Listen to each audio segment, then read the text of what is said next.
Now you will listen the special update in English.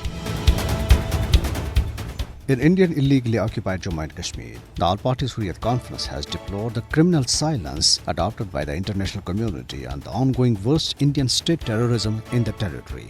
The All Parties Hurriyat Conference spokesman in a statement issued in Srinagar said Indian troops and police personnel are killing, arresting and torturing innocent Kashmiris and destroying civilian dwellings during coordinated search operations across the occupied territory on daily basis to suppress their ongoing freedom struggle.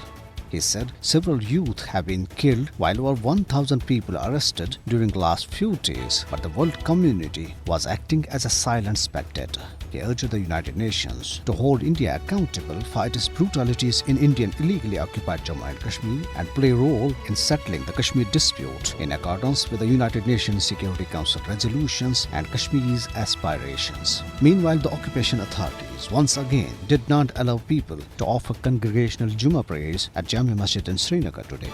The authorities continue to deploy Indian troops and police personnel in strength around the historic mosque to prevent people from performing their religious obligation. Posters appeared across occupied territory calling upon valiant Kashmiri people to stand up against India's continued illegal occupation of their motherland. The posters, pasted by Jammu and Kashmir students and youth forums, said it was high time for the oppressed people of Kashmir to come out in open defiance against India and demand their internationally recognized birthright to self-determination. Indian troops continued their cordon and search operations in Poonch and Rajouri districts, while Poonch-Rajouri-Jammu highway continues to remain closed since last evening. Meanwhile, 2 Indian Army personnel, including a junior commissioned officer, is reported to have been killed in an attack during a military operation in Poonch district, where 5 soldiers, including a JCO, were killed in same fashion a few days ago on 11th of October. A report released by Kashmir Media Service today said India is planning one more state-sponsored terrorist attack in Indian illegally occupied Jammu and Kashmir to defame Pakistan and the ongoing Kashmir freedom movement. It said that in the past, India tried to implicate Pakistan in false flag operations without giving any concrete evidence. The report maintained that by implicating Pakistan in another framed-up operation, Modi-led Indian fascist regime wants to get Islamabad on FATF's blacklist.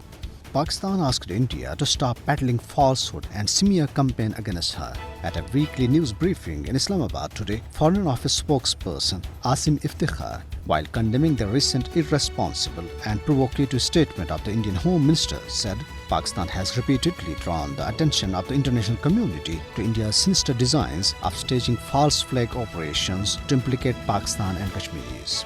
British educationist, peace ambassador and founder of Let Kashmir Decide campaign, Miss Claire Bidwell, has said that world must look for early and permanent solution of the Kashmir dispute. Speaking at a function in Islamabad, she said, Kashmir is a humanitarian issue and people must explore and support her campaign Let Kashmir Decide from Sunday 17th October. India has slipped to the 101st position among 116 countries in the Global Hunger Index 2021 from its 2020 ranking of 94. A report prepared jointly by Irish Aid Agency, Concern Worldwide and German organization Weithunga Heifer mentioned the level of hunger in India as alarming.